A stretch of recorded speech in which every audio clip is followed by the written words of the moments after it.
प्यारे बच्चों, आज मैं लेक्चर 6 देने जा रहा हूँ और एक न्यूमेरिकल से मैं आज का क्लास स्टार्ट कर रहा हूँ। उस दिन मैंने एक न्यूमेरिकल बनाया था और मुझे लगता है कि संभवतः आप लोग सब समझ गए होंगे। यदि कहीं डाउट है तो आप पूछेंगे, ठीक है। अब बढ़ते हैं। यह प्रॉब्लम नंबर 2 है।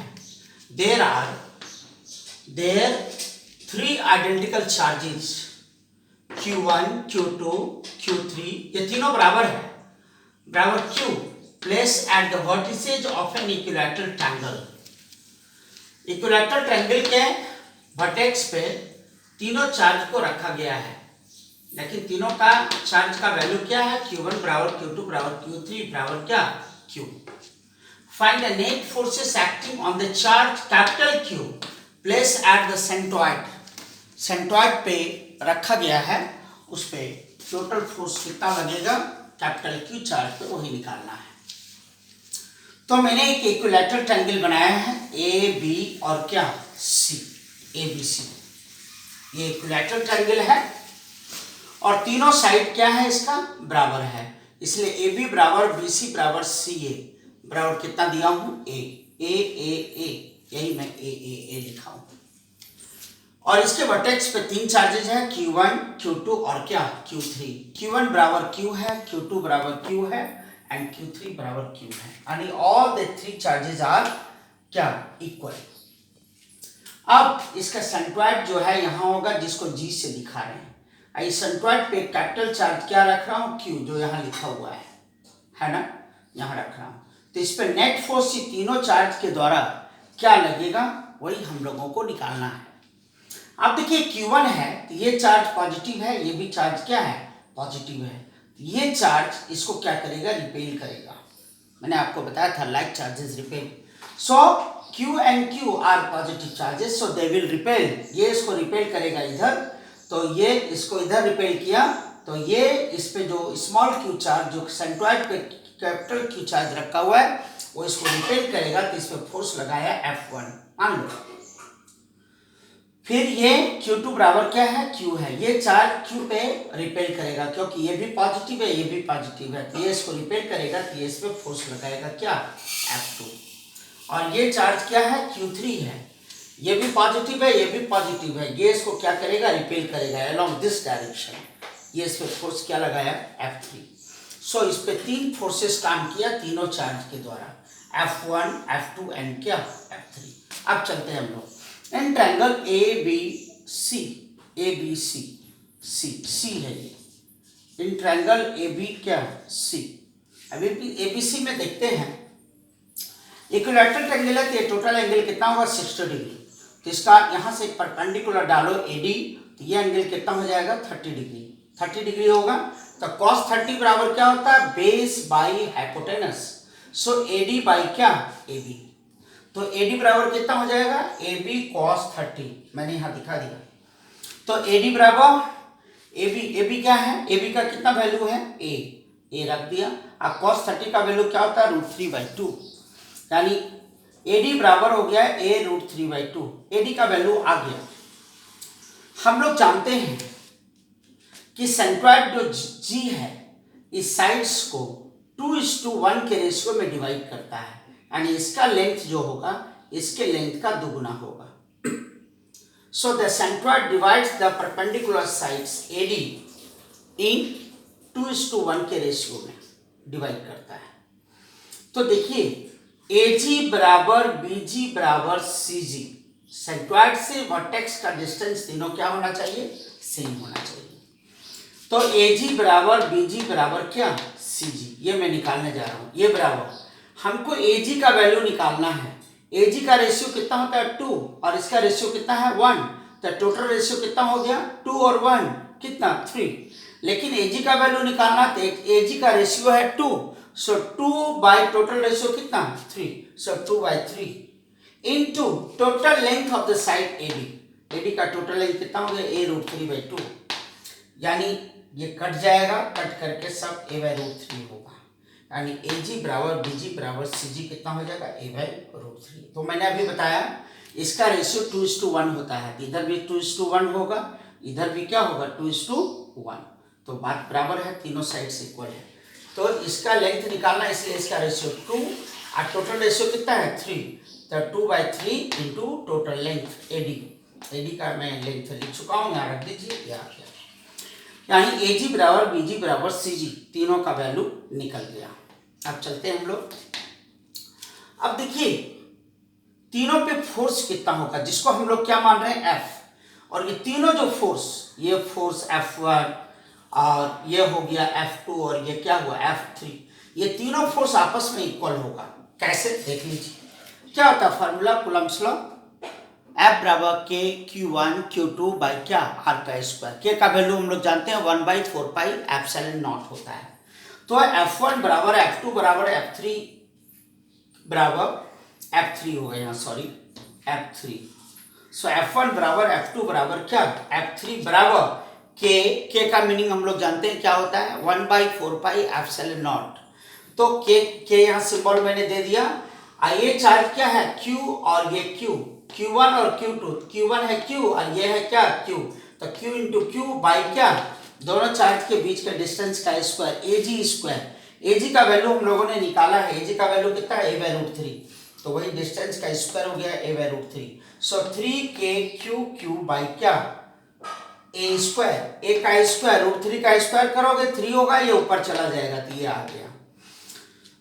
ये तीनों फोर्स इतना ही लगेगा क्योंकि all charges are equal, distances are also equal, so forces will be also equal. अब इस चार्ज पे जो सेंट्रॉइड पे रखा है इस पर 3 फोर्स काम कर रहा है, F1 F2 और क्या F3। तो हम लोग ऐसा करते हैं, पहले फोर्स कैसा क्वांटिटी है वेक्टर, तो हम लोग ऐसा करते हैं F2 और F3 का रिजल्टेंट फोर्स निकालते हैं। तो देखो ये दोनों इसके बीच का एंगल कितना होगा, ये दोनों फोर्स में इसका और इसका रिजल्टेंट पहले मैं निकालता हूँ। हम लोगों ने वेक्टर में इस तरह बहुत पढ़ाया आपको। ये F2 और ये क्या है F3, इसके बीच का टोटल एंगल कितना होगा 120। हम लोग जानते हैं ये 90 होता है, ये 30 होगा, तो क्या होगा 60 और इधर भी 60, यानी F2 और F3 के बीच का एंगल कितना हो जाएगा 120। ये तीनों फोर्स इक्वल है इसलिए उसको मान लो F। अब चलते हैं, तो F2 और F3 का रिजल्टेंट कितना हो जाएगा F'। सो F' बराबर √F2 का स्क्वायर प्लस क्या F3 का स्क्वायर प्लस 2F2 F3, और दोनों फोर्स के बीच का एंगल मैंने अभी बताया 120। ठीक है, अब इधर देखिए, तो F2 और F3 सबको मैंने क्या माना था F, तो इसके जगह F2 के जगह F ले लो, F का स्क्वायर फिर F का square, so 2F into F, चूंकि because all the forces are equal, so F into क्या F, तो 2F स्क्वायर। cos 120 का वैल्यू होता है -1/2।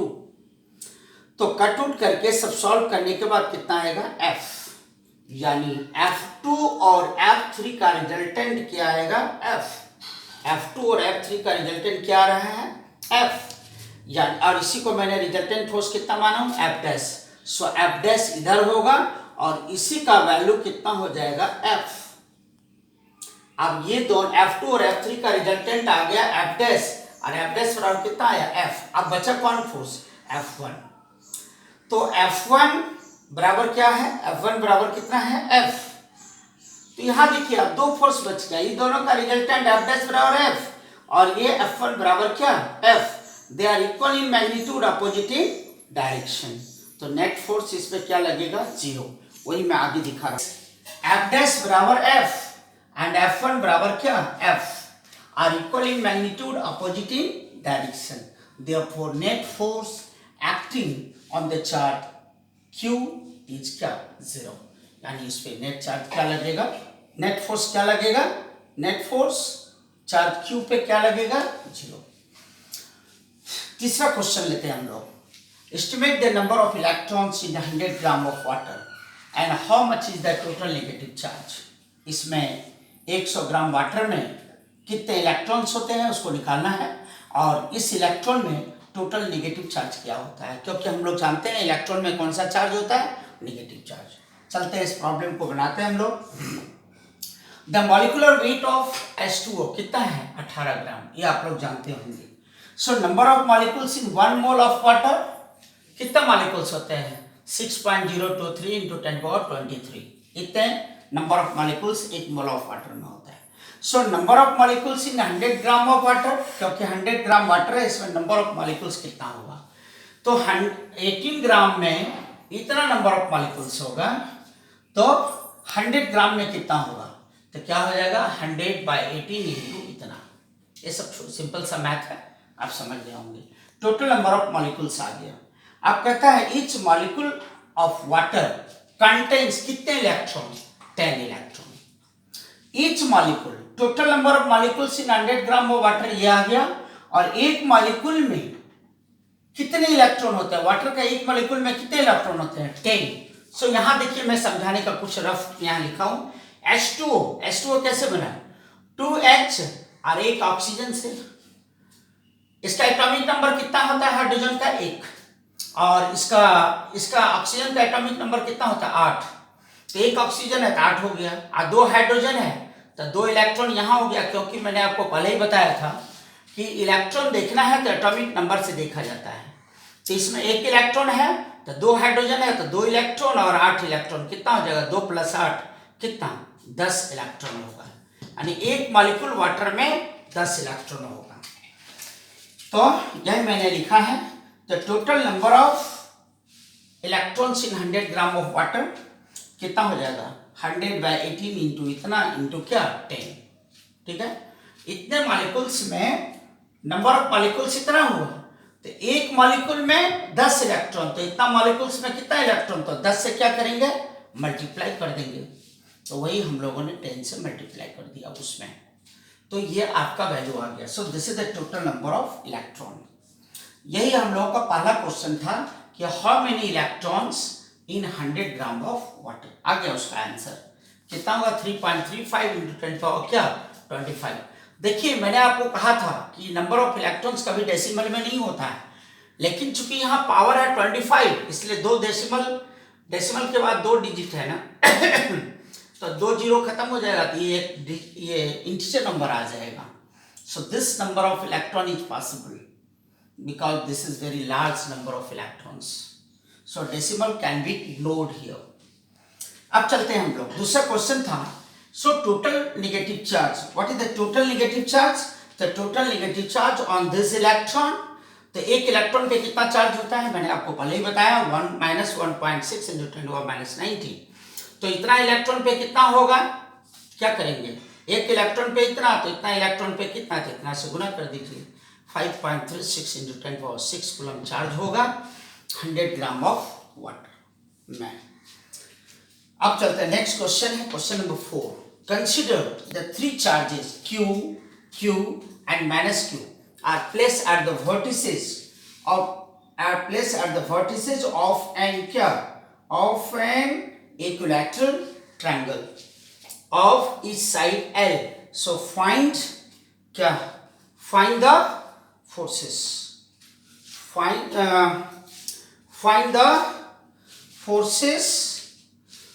the forces on each charge, हर एक चार्ज पे कितना फोर्स काम करेगा यही निकालना। So find the forces on क्या ईच चार्ज, हर एक चार्ज पे कितना फोर्स काम करेगा।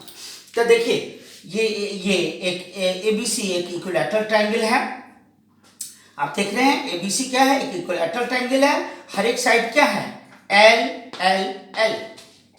ठीक है, अब कितने चार्ज दिया हुआ है Q Q -Q, तो देखो -Q Q3 बराबर क्या माना हूं -Q, A पे रखा हूं वर्टेक्स पे, और Q1 बराबर कितना माना हूं Q, देख लीजिए, और Q2 बराबर कितना Q, तो 3 चार्जेज है, तीनों चार्ज को इक्विलैटरल ट्रायंगल के वर्टेक्स पे मैंने रख दिया। तो इसको मान लिया Q1 बराबर Q, इसको Q2 बराबर Q, और -Q को मान लिया मैंने क्या Q3।